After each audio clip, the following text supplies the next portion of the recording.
What is the answer of this question? To solve this question, we need to follow PEMDAS rule.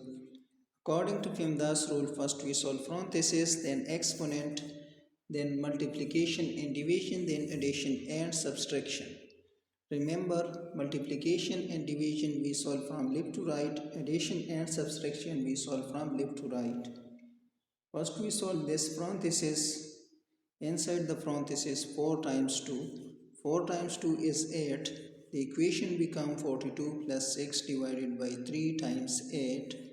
Now we solve this division 6 divided by 3. 6 divided by 3 equal to, the equation becomes 42 plus 2 times 8.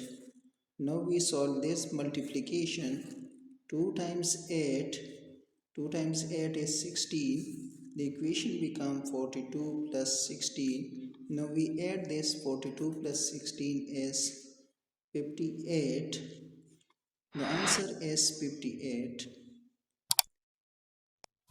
Thanks for watching.